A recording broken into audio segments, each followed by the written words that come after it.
গুরু, আমরা ইষ্টভীতি করার সঠিক নিয়মটাই জানি না।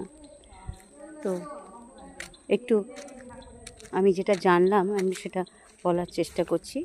তো এক মা বলছেন যে তিনি দেওঘর যাবেন, তাই তিনি রাত 2:30টার সময় ইষ্টভীতি করে নিয়েছেন। 2:30-3টের সময়তে ইষ্টভীতি করেছেন। ভোরে 4:30টায় ট্রেন ইয়েটাতে যাবে। তো যখন তিনি এই কথাটা বলেছেন তখন পূজনীয় মানে ঠাকুর পরিবারেরই পূজনীয় বৌদি বলছেন যে তোমরা এরকম কেন করছো? ইষ্টভীতি করার নিয়ম হচ্ছে প্রার্থনার ঠিক 1 ঘন্টা আগে, প্রার্থনার 1 ঘন্টা আগে ইষ্টভীতি করার নিয়ম।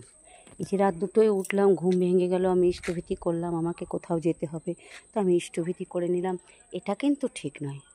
আবার এক জায়গায় একজনে শুনলাম যে রাত 2টো-2:30 অবধি তার ছেলে কাজ করে, 2টো-2:30 অবধি। সে ওই 2টোর সময়তে ইষ্টভীতি করে তারপর সে শুয়ে পড়ে, সেটাও কিন্তু ঠিক নয়। তাহলে কোনটা ঠিক জানলাম? যে প্রার্থনার 1 ঘন্টা আগে।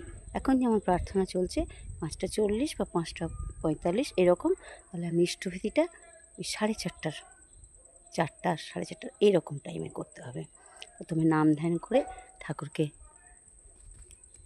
আবাহন করে ডাকতে হবে, ডেকে তারপর আমরা ইষ্টভীতি নিবেদন করব।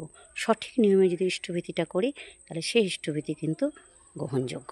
তারপর যে বলা হলো, জিজ্ঞাসা করেছেন এক মা, আর আমি যদি বাইরে কোথাও যাই তাহলে কি করব? বলছে বাইরেও তাই। তাহলে আমাদের নিজেদের খেয়াল খুশি মতন আমরা করব না, যেটা নিয়ম সেই অনুযায়ী করব, সেই অনুযায়ী কিন্তু ঠাকুর গ্রহণ করবেন। এই যে আমরা বলি সকল কর্মারম্ভে, কর্মারম্ভ বলতে কি বোঝায়? যে কোনো কাজের আগে কর্মারম্ভ বলতে বোঝায় যে আমার যে কোনো কাজের আগে, তা আমি যে বেরোচ্ছি আমার ঘর সংসারের যে কোনো কাজের আগে, রান্না করার, পুজো করার, সব কিছুর আগেই যেন আমি ওইটা করি, ইষ্টভীতিটা করি। তাহলে ঠাকুর বলছেন যে খেয়াল খুশি ভজলি গরু, হতে মানুষ হলি গরু। তাহলে খেয়াল খুশি অনুযায়ী আমি করব না, আমি করব তার নিয়ম অনুযায়ী। তিনি যখন যেভাবে যেটা বলেছেন সেই অনুযায়ী আমি করব, সেটাই কিন্তু আমার সঠিক নিয়ম হবে। জয় গুরু। সকলে ভালো থাকবেন আর সকলের মঙ্গল প্রার্থনা করি আমার প্রিয় পরমের চরণে।